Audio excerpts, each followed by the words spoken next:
Sejam muito bem-vindos ao canal Afinal, o que somos nós? A Joyce é do Rio Grande do Sul. Em 2006, ela foi fazer exames de rotina e acabou descobrindo que ela tinha nódulos e miomas, e os médicos recomendaram que ela retirasse o útero. Mas ela queria muito ter filhos, e surpreendentemente, ela engravidou. Não foi fácil. Na hora do parto, ela teve uma EQM. Spoiler! Mãe e filho se encontram muito bem, e isso é só o começo. Essa entrevista foi dividida em 3 partes, todas publicadas hoje, com 1 hora de diferença na publicação entre cada parte, ou seja, essa aqui publicada às 18 horas, a segunda parte será publicada às 19 horas e a terceira às 20 horas. Se gostarem, por favor, deem um like, compartilhem com os amigos e se inscrevam no canal. Isso ajuda muito a mensagem chegar a mais pessoas. E se você teve uma EQM, por favor, nos escreva. O nosso e-mail é afinal.oquesomosnós@gmail.com. Vamos conhecer a maravilhosa história da Joyce? Bom proveito!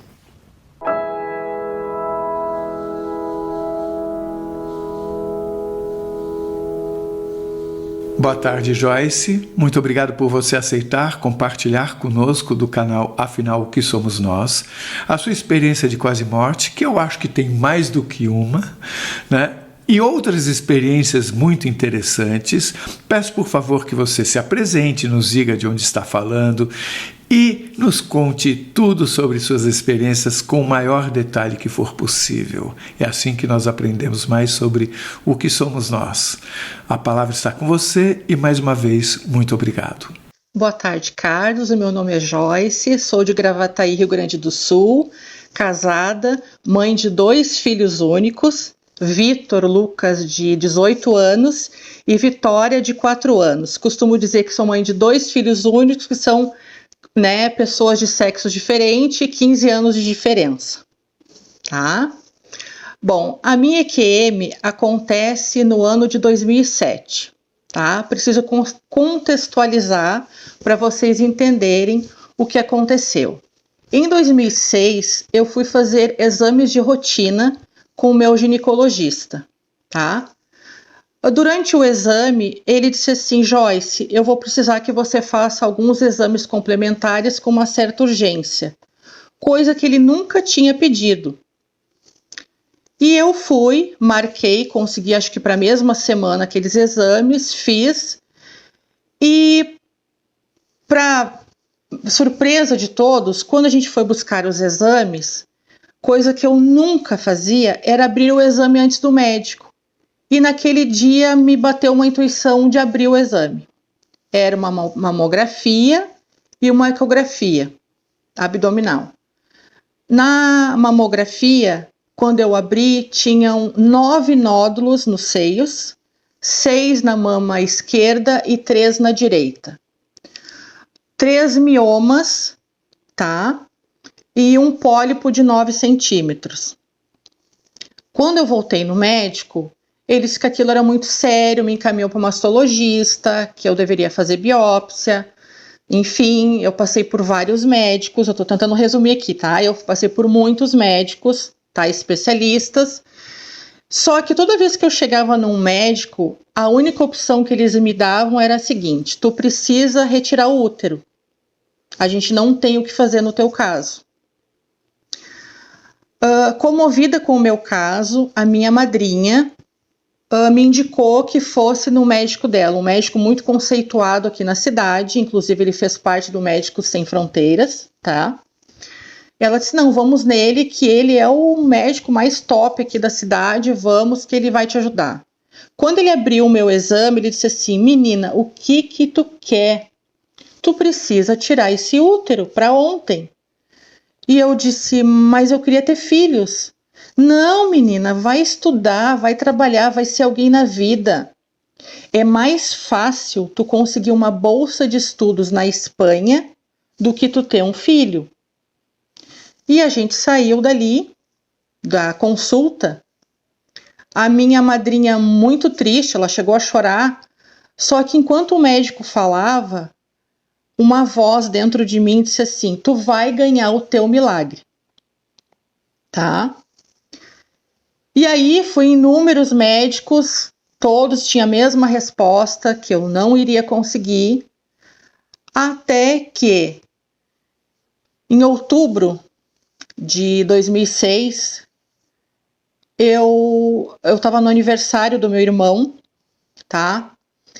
E a minha mãe conta que ela chamou minha cunhada e disse para ela assim: olha a Joyce. E ela disse que me olhou durante essa festinha e disse assim: tá, dona Gina, o que aconteceu? Ela disse assim: olha, tem uma luz com ela. E aí passou. Passa um tempo, um dia eu chego do trabalho, sento para jantar, e eu olhei para o meu prato e eu disse: ai, eu tô enjoada.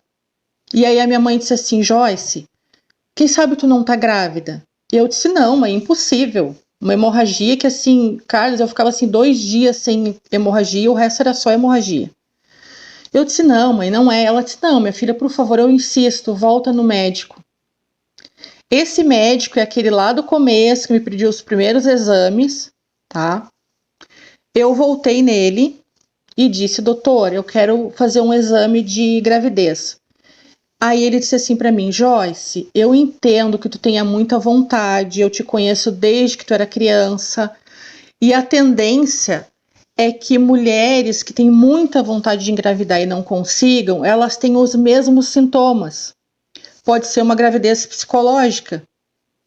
E eu disse: doutor, mesmo assim eu quero fazer o exame. E ele disse assim: eu não quero que tu tenha esperança, o teu caso, tu não deve ter esperança, é uma chance em 1 milhão de tu engravidar.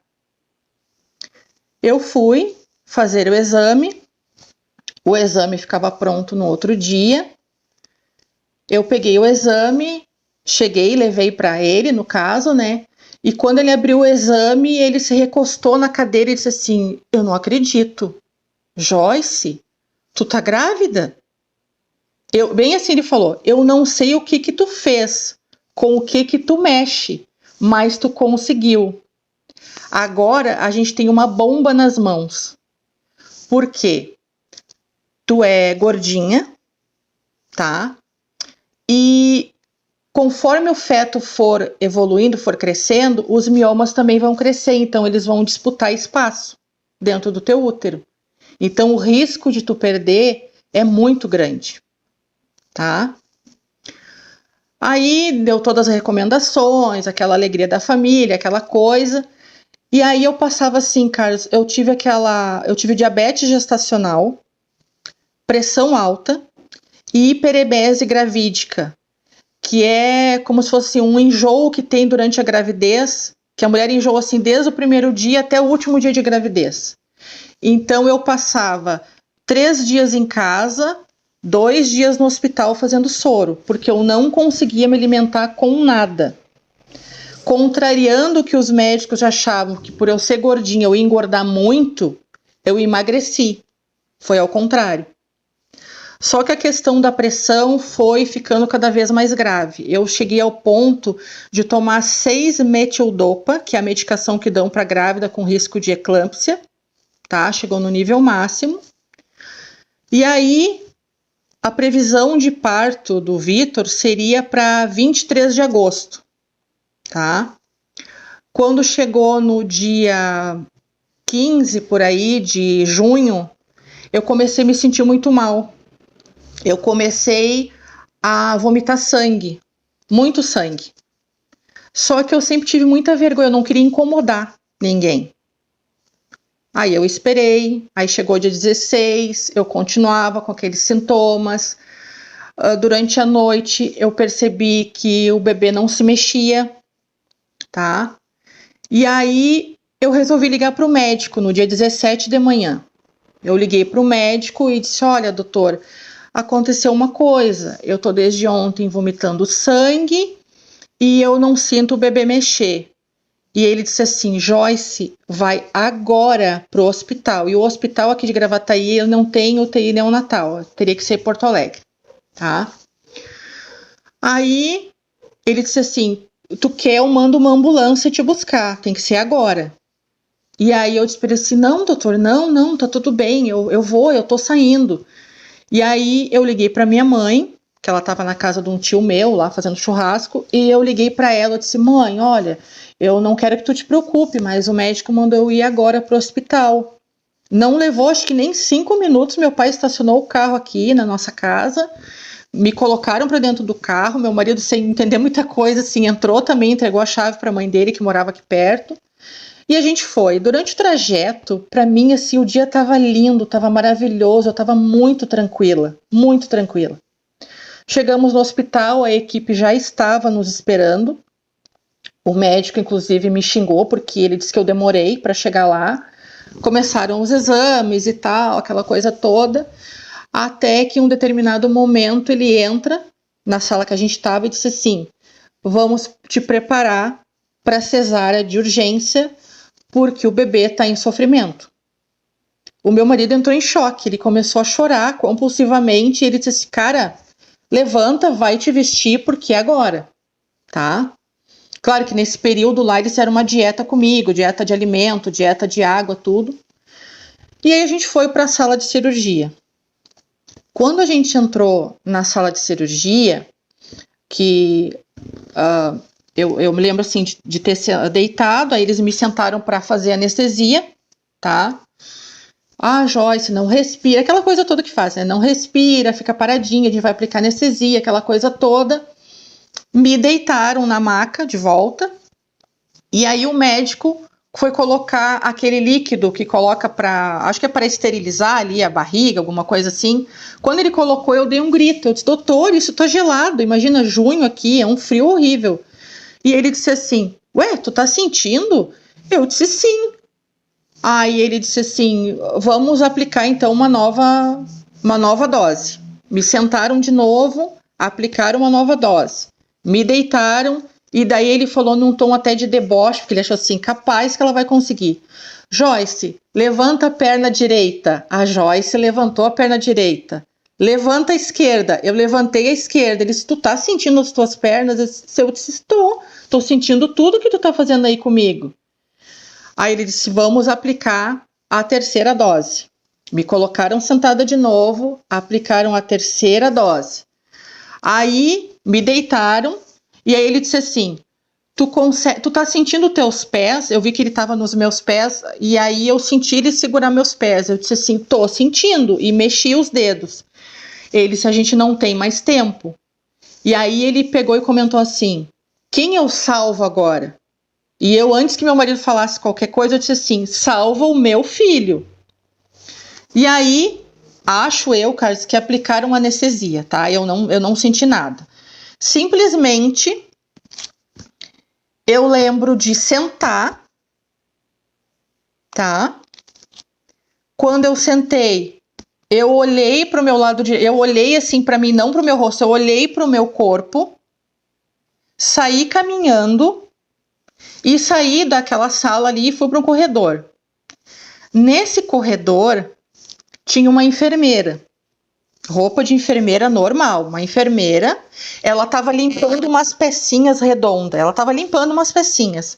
e ela olhou para mim e disse assim, Joyce, volta, o teu filho precisa de ti. Mas ela não falou assim como eu tô falando, assim, expressando, mexendo com a boca, foi no pensamento. E aí eu continuei olhando para ela, e ela continuou, volta, porque daqui a alguns anos tu vai voltar neste mesmo hospital para ter a tua menina.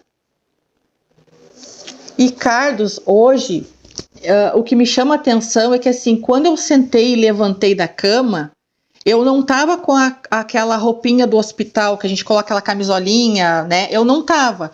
Eu tava com um vestido bege que eu ganhei durante a minha gestação, ganhei do meu irmão, no caso, porque eu, sendo gordinha, tinha muita dificuldade com roupa, eu tava com aquele vestido, muito confortável.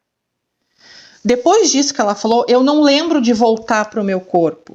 Eu lembro já de estar acordando na sala da UTI, com uma enfermeira aplicando uma medicação no soro, tá? e eu gritando que eu precisava virar para o lado esquerdo, porque era uma orientação durante toda a gravidez, eu passei em repouso virada para o lado esquerdo, para não prejudicar a questão da pressão, da eclâmpsia, coisa assim. E aí, o que acontece? Aí, o Vitor nasceu no dia 17 de junho, um domingo, às 7h47 da noite. Na terça, eu já estava no quarto e veio uma enfermeira me buscar para ir até a UTI neonatal, né, ficar com o bebê. E ela entrou, era a primeira vez que eu iria levantar da cama, ela veio com uma cadeira de rodas e ela disse assim para mim: "Oi, Joyce, tudo bem? Eu sou a enfermeira fulana. Como é o teu bebê? Ele é gordinho? Ele é loirinho? Ele é cabeludo?" E aí eu disse para ela assim: "Eu não sei como é o meu filho." Ela: "Como que não? Toda mãe sabe como é o filho." Eu disse: "Não, eu não sei, eu tomei anestesia geral." E aí ela disse assim: "Então é por isso, tem uma recomendação aqui, que você vai ter que andar de cadeira de roda e tudo." Quando a gente chegou na UTI, o Hospital Mãe de Deus, entrando a porta, à direita, haviam assim, olha, umas 20 incubadoras, tá? Pro meu lado direito. Ao fundo, tinham 3 incubadoras maiores, com, vou dizer assim, com outros monitores, e cada um tinha uma enfermeira ao lado, tá? E à esquerda tinha uma sala de vidro fechada, tá? Escrito isolamento. Quando eu olhei de longe, acho que assim, de longe eu digo assim, uns 2 metros de distância, tá? Eu olhei e eu disse assim: "Meu Deus, que bebê mais lindo." Nisso, sai a pediatra e se apresenta: "Oi, Joyce, tudo bem? Tu é a mãe do Vitor, né?" Eu disse sim. Ela disse: "Pois é, eu sou a pediatra neonatal, tô aqui me apresentando e tudo. Está aqui o teu bebê, o bebê que eu tinha achado lindo, maravilhoso." Só que assim, Carlos, ele estava todo monitorado, cheio de acesso, imagina, num isolamento, era impossível, a gente era proibido de pegar, eu só pude olhar ele, né? Olhei ele ali naquele estado, eles avisaram que o estado dele era muito grave, sabe? E aí, o que eles faziam? Eles me mantinham, quando eu voltava para o quarto, medicada, porque eles achavam que eu ficava muito agitada.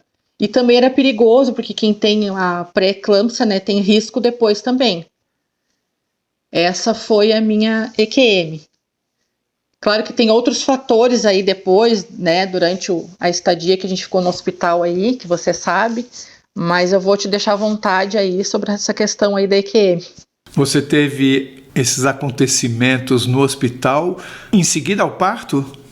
Em seguida. Então termine de contar tudo que diz respeito ao evento. Aí eu faço perguntas sobre tanto o parto quanto esse logo depois.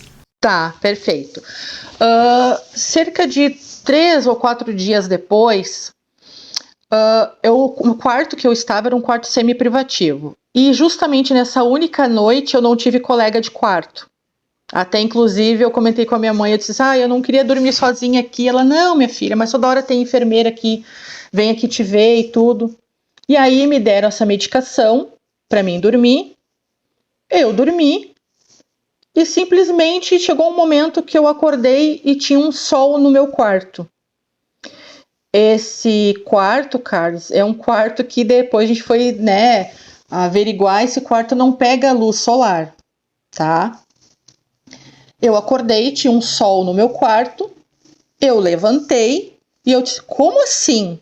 Eu lutei tanto, eu pedi tanto para ter meu filho, eu tô aqui dormindo às 10 da manhã? Que vergonha, Joyce, que mãe horrível que tu..." Eu falando comigo, em voz alta: "Que mãe horrível tu é." Você diz o sol, eu entendo, estava entrando a luz do sol. Raios de sol, que pegavam inclusive em cima da minha cama, raios solares. E você olhava para a janela, parecia que era dia. Dia, para mim era dia, luz do sol, dia. E aí fui no banheiro, escovei o dente, me ajeitei, pentei o cabelo, coloquei o roupão e saí corredor afora. Hoje eu até achei engraçado, porque se algumas pessoas, assim, o pessoal da limpeza que fica ali, a enfermagem, assim, olharam como, tipo assim, ué, que estranho, né? E eu saí decidida e me sentindo, assim, a pior mãe. Cheguei lá na UTI, no caso, eles fazem o reconhecimento facial, porque é só os pais que têm acesso, né? Entrei, sentei num banquinho do lado da incubadora que estava, aquela posição de perto, né? Bom para cima, com aparelhos. E eu cheguei e comecei a dizer assim: filho, perdoa a mãe, filho, por favor, me perdoa, eu prometo que eu vou ser melhor, filho. Tem uma cama bem grande lá em casa, quando tu melhorar, tu pode pular na cama, tu pode fazer um monte de bagunça, eu vou deixar tu fazer tudo. Comecei a conversar. De repente, ele apoiou as mãozinhas, tá, Carlos? Um bebê de dias. Ele ergueu a cabecinha, virou o rosto pro meu lado e sorriu. Quando ele sorriu, me veio aquela sensação assim: calma, mãe, vai dar tudo certo, eu vou melhorar. E aí eu atinei a olhar para o relógio de dentro da UTI neonatal. Quando eu olhei para o relógio, eram 2h da manhã e só tinha eu de mãe ali dentro.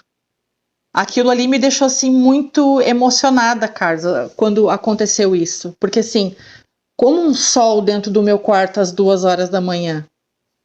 E realmente, a partir daquele evento, o Vitor foi melhorando, ele saiu do isolamento, ele passou para UTI 1, UTI 2, UTI 3, tem várias etapas assim, né, na UTI neonatal. Depois ele foi para o quarto. Depois foi liberado para vir para casa, só foi evoluindo, assim, só foi melhorando. Maravilha. Passamos agora para as perguntas. Passamos. Você falou em 2006 que quando o médico estava falando, olha, vamos tirar o útero, você ouviu uma voz. Ela falou: tu vai ganhar o teu milagre. Como é que era essa voz? Era de homem, de mulher? Era amorosa?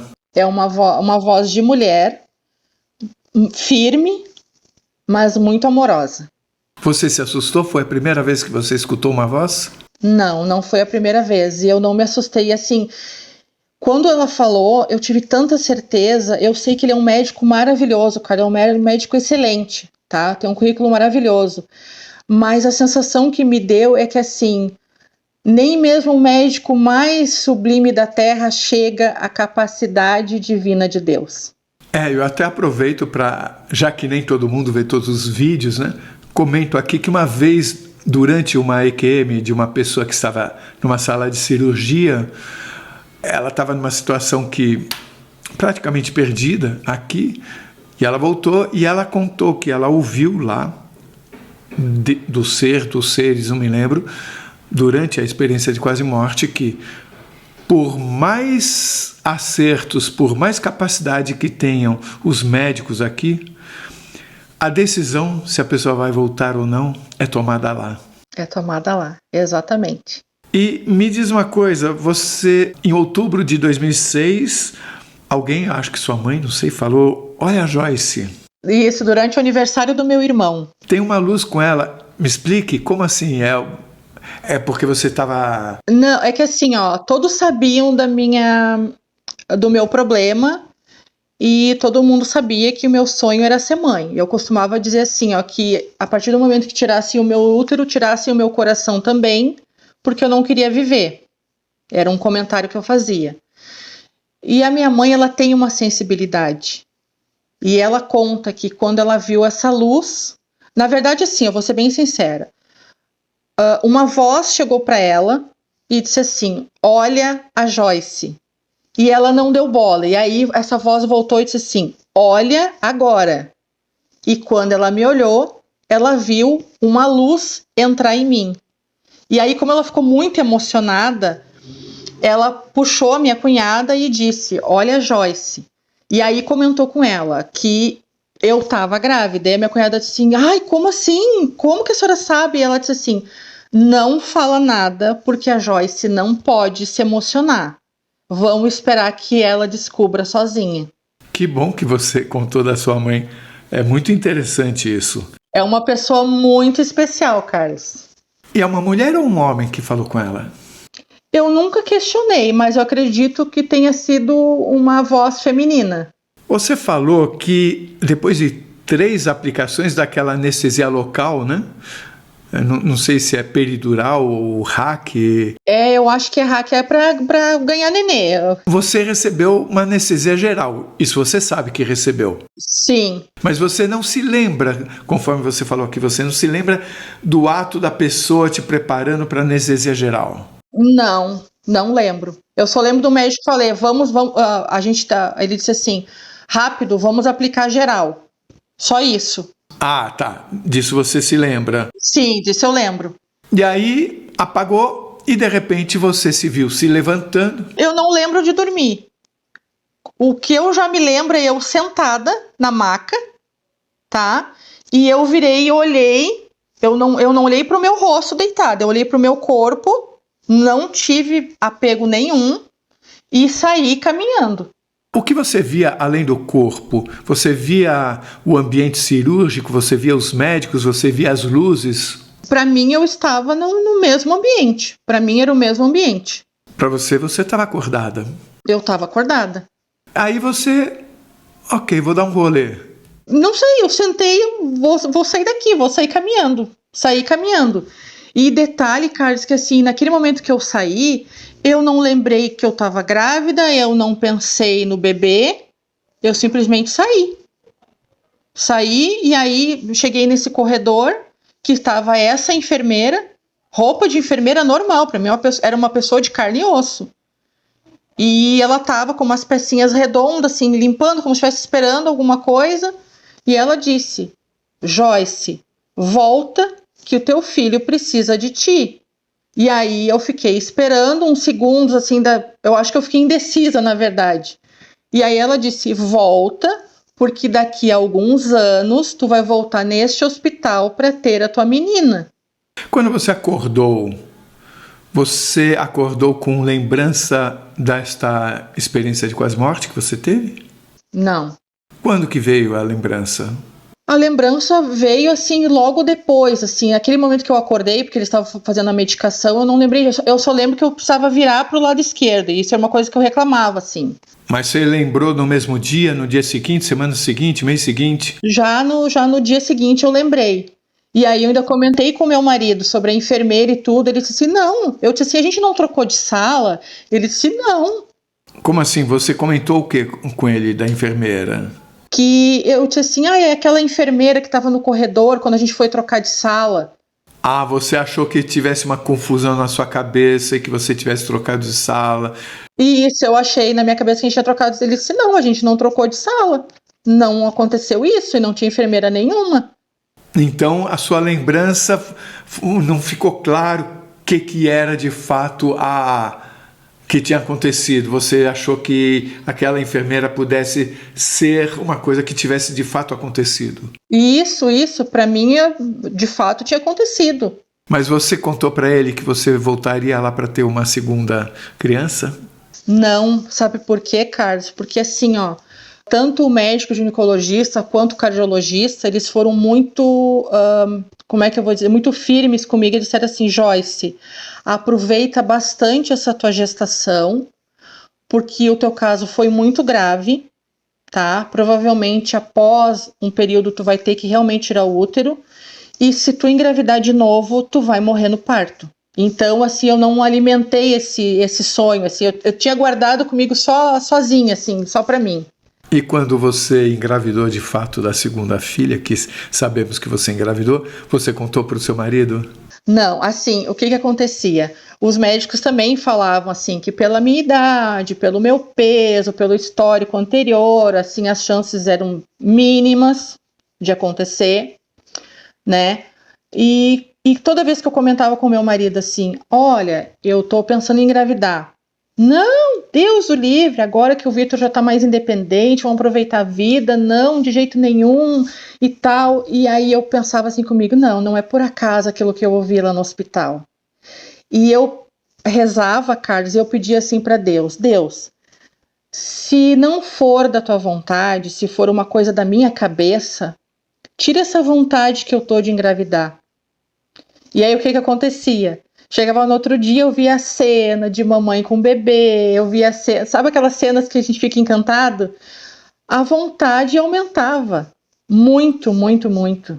Me diz uma coisa, por que que o seu bebê estava em estado grave? Eu sei de você e dele.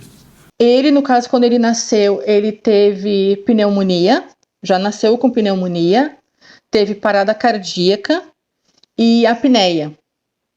Foi isso que eles me falaram. E eles chegaram a achar que o seu bebê corria algum tipo de risco? Durante a gestação, sim. Eu fazia, assim, exames que era para fazer uma vez no mês, eu fazia a cada 15 dias para ver como é que estava o controle, o quanto que ele estava disputando espaço ali com os miomas, porque os miomas também cresceram junto. Eles comentavam. Teve um médico, Carlos, que eu fui numa clínica em Porto Alegre, muito famosa essa clínica, eu não vou citar nome aqui, tá? E o médico disse assim, quando ele soube do meu caso, que eu tinha conseguido engravidar, ele disse, olha, eu quero levar o teu caso para um congresso lá no Canadá, porque é um caso que eu nunca vi na história da medicina. Ele disse, realmente, tu pode dizer tranquilamente que o teu filho é um milagre. Agora vamos para, logo após o parto, no 4º dia, você teve aquela experiência que também é uma experiência, no mínimo, vamos dizer, mística, é uma experiência com uma realidade que não é só essa que estamos vivendo aqui. Você viu o sol no quarto, que acordou você. Vamos pensar que, se não existe coincidência, você foi acordada para ir ver seu filho. Me faz pensar o seguinte, você foi até lá, você falou com ele e ele te tranquilizou. Então, você enxerga algum propósito nisso tudo? Você estava precisando dessa tranquilizada dele? Eu estava precisando, Carlos, porque assim, as notícias não eram nem um pouco otimistas. Eu estava muito preocupada porque, geralmente assim, a mãe fica 3 dias no hospital, é liberada, a criança fica mais um tempo, né? No meu caso, eu fiquei 8 dias internada e o Vitor ficou por 20 dias internado. Depois veio para casa e teve aquele período que a gente fica em isolamento em casa. Ele, no caso assim, nasceu em junho. A primeira vez que ele foi sair de dentro do quarto, aqui da nossa casa, foi em setembro. Porque tem todo um cuidado, a gente não podia, para a gente chegar perto dele, as pessoas que vinham aqui, no caso só os avós, que eram liberados para vir, tinham que usar máscara, tinham que usar luva, tinham que usar aqueles calçados, a proteção nos calçados, não podia beijar. Eu sei que você tem muita coisa para nos contar. Vamos à próxima experiência, que também eu sei que envolve uma situação, não sei como a gente vai chamar, se foi uma EQM, mas acho que sim, mesmo que breve, mas você tem muita coisa para nos contar e eu peço que você nos conte, por favor. Eu e meu marido, a gente se conheceu em setembro de 99. E em janeiro de 2000, ele disse assim, eu vou lhe levar para conhecer uma praia em Santa Catarina. Até então eu nunca tinha saído aqui do Rio Grande do Sul. O nosso mar é um mar muito bonito, mas tem por característica um mar agitado e tudo, né? E aí a gente foi para essa praia. Se essa praia em 2026, ela tem por característica a beleza natural dela, imagina em 2000, tá? Quando a gente chegou nessa praia, a gente ia ficar numa kitnet. A dona da kitnet nos pediu mais um tempo de uma meia hora que ela precisava limpar. E aí o meu marido disse assim, eu vou te mostrar o mar agora. E eu muito curiosa, eu disse, meu Deus, para que lado tá esse mar que eu não enxerguei ainda? E a gente chegou na beira do mar. Quando a gente chegou na beira do mar, eu comentei com ele assim, não, isso aqui não é mar, isso aqui é uma lagoa. Ele disse, não, aqui é mar.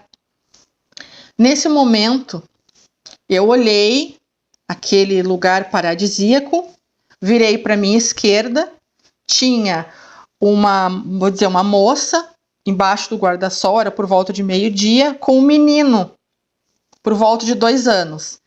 E aí eu olhei e na mesma hora eu disse em pensamento, a próxima vez que eu voltar aqui, eu vou vir com o meu filho. E aí, muito deslumbrada, eu resolvi entrar no mar. Entrei no mar com a roupa que eu tava. E aí eu olhei aquela água, olhei aquela paisagem. E aí eu disse assim no meu pensamento, se existe paraíso, tá? depois que a gente morre, para mim esse lugar é a minha concepção de paraíso.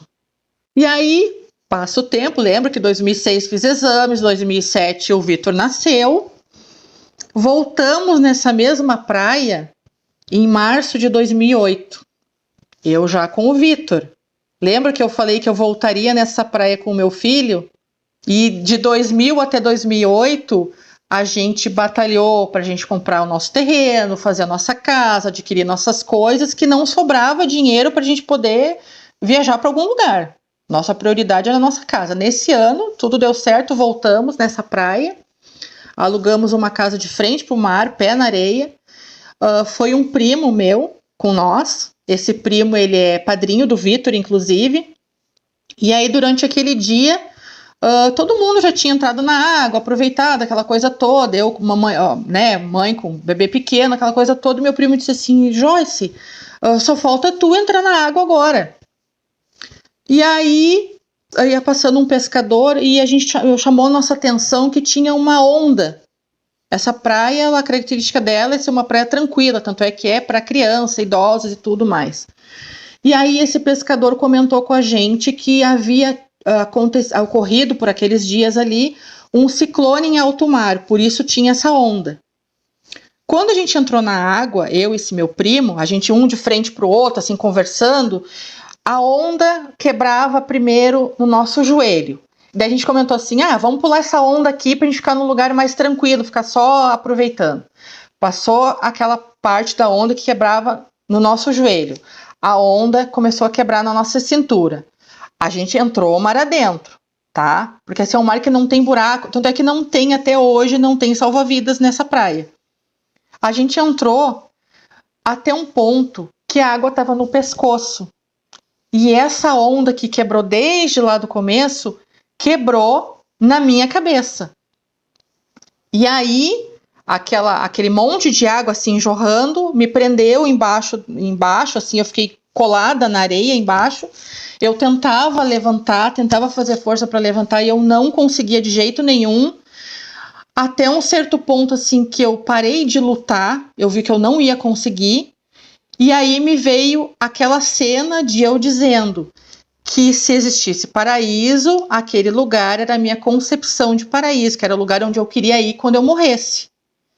Em questão de segundos, eu me lembro de pedir perdão pelo meu pensamento, pelo meu infeliz pensamento na época, e naquele mesmo instante eu senti ser sugada. Debaixo da água que eu estava, eu subi para a superfície.